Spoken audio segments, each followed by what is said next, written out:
Without commitment, you'll never start. But more importantly, without consistency, you'll never finish. It's not easy. If it was easy, there'd be no Kerry Washington. If it was easy, there'd be no Taraji Henson, P. Henson. If it were easy, there'd be no Octavia Spencer. But not only that, if it were easy, there'd be no Viola Davis. If it were easy, there'd be no Michael T. Williamson, no Stephen McKinley Henderson, no Russell Hornsby. If it were easy, there'd be no Denzel Washington. So, keep working, keep striving, never give up, fall down 7 times, get up 8. Ease is a greater threat to progress than hardship. Ease is a greater threat to progress than hardship. So, keep moving, keep growing, keep learning. See you at work. We tend to base our self-esteem on what other people think. And that's not really self-esteem. Self-esteem is supposed to be how we feel about ourselves. And I was just saying how dangerous it is to allow other people to determine how you're going to feel about you. And it's kind of like looking into a broken mirror. You're going to look in a broken mirror and then change your face to try to look good in this defiled, busted, broken mirror. And it just, other people's opinions is a really shitty way to determine how we feel about ourselves. You'll never see a U-Haul behind a hearse. I'll say it again. You'll never see a U-Haul behind a hearse. Now, I've been blessed to make hundreds of millions of dollars in my life. I can't take it with me, and neither can you. So it's not how much you have, it's what you do with what you have. And we all have different gifts. Some money, some love, some patience, some the ability to touch people. But we all have it. Use it. Share it. That's what counts. Not what you're driving, not what you're flying in, not what kind of house you bought your mama. Dreams without goals are just dreams. And they ultimately fuel disappointment. Goals on the road to achievement cannot be achieved without discipline and consistency. I pray that you all put your shoes way under the bed that night so that you got to get on your knees in the morning. The one thing I'm the most happy about in terms of my career is the fact that I got there with the grace of God, first of all, but short of that, I got there just by working hard, not partying with the right people, not compromising myself in any way or cutting any kind of deals, just by working hard, just by plugging along, sawing wood, as I like to call it. I'm a 20-year overnight sensation. I don't get life mixed up with making a living. I was there for all 4 of my children being born. When the first one was born, I recognized the difference between life and making a living. Their life, our family is life. Acting is making a living. What do you think the biggest difference between doing a play and doing, it's a cliched question, but I'd be interested to know your answer. I think a part of what Viola just said is that you get to dig deeper and you get another day. Right. And you get the energy.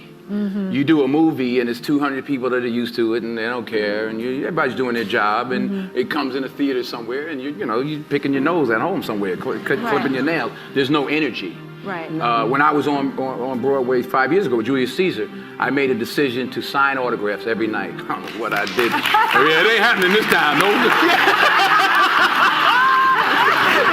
Only as I rub my knees, only because my knees are bad, it's hard for me to stand. But. And why did you decide to do that? Well, I wanted to say thank you.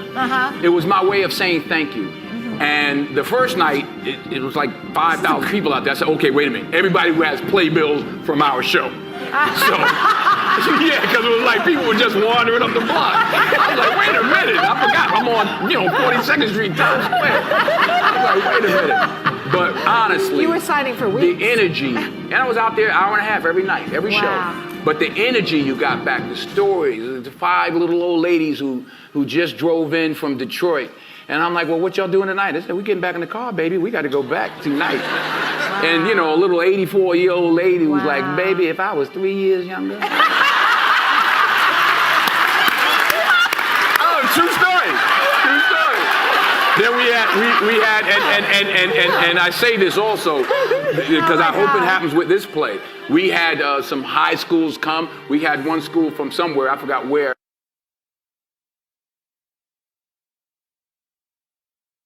We were just attacked. That's right, about 4 a.m., the printing press of our Hong Kong edition was visited by 4 masked men who were likely where, and they were doing Julius Caesar, and some young kid was like, well, you know, my Brutus is a bit different. He's more the classic stoic. But it was great to engage and exchange with these young people.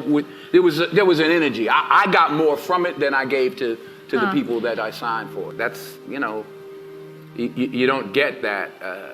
You know, the odd thing about success in film is the budgets get bigger, you make more money, but they become more formulaic. So you don't get the opportunity. So God willing, if I stay around long enough, this is what I'm going to be doing. You know, you're always affected by opinion, but the more opinions there are of you, of me, the less I look at them, because I just can't live my life based upon what other people think about me.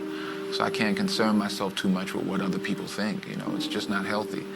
I don't think I could continue to do what I do if I was constantly worrying about what somebody thought about it. And anything you want good, you can have.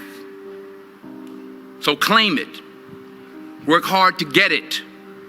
When you get it, reach back. Pull someone else up. Each one, teach one. Don't just aspire to make a living. Aspire to make a difference. You don't have to compromise yourself. You know, if there's something you don't feel good about, then don't do it. The most important choices I've made was to say no. And I've said no many a time to films that I just didn't, especially early on, I just didn't feel comfortable with. There was one script that was brought to me, I called it They Couldn't Kill. Because they were like, he was accused of raping this white woman in the 40s, and they tried to hang him, but he didn't die. And they tried to electrocute him. And they were like, it's a comedy. I'm like, it ain't funny to me.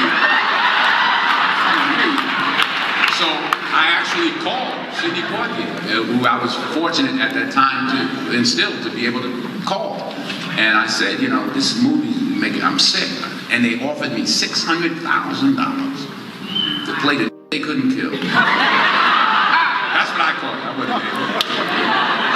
And he said to me, and I'll say this to you, he said, the first 2 or 3 or 4 films you make in this industry, Denzel, will determine how you proceed. He said, I'm not going to tell you what to do, but remember that the first 3 or 4 or 5 films you made will determine how you proceed. I turned it down.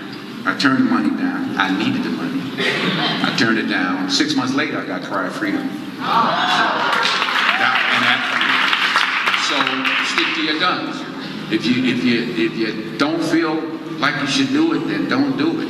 Because you don't want to be, you don't want to be a negative energy on the set. That's how I feel. So I'm like, you know, I ain't doing this because I'm going to slap somebody the second day. So I just, you know, I think the most important decisions you can make as an actress is saying no. Is saying no. You don't have to take your clothes off. If you don't want to, then don't do it. Number 1, put God first. Put God first in everything you do. Everything that you think you see in me, everything that I've accomplished, everything that you think I have, and I have a few things, everything that I have is by the grace of God. Understand that. It's a gift. In everything you do, If you think you want to do what you think I've done, then do what I've done.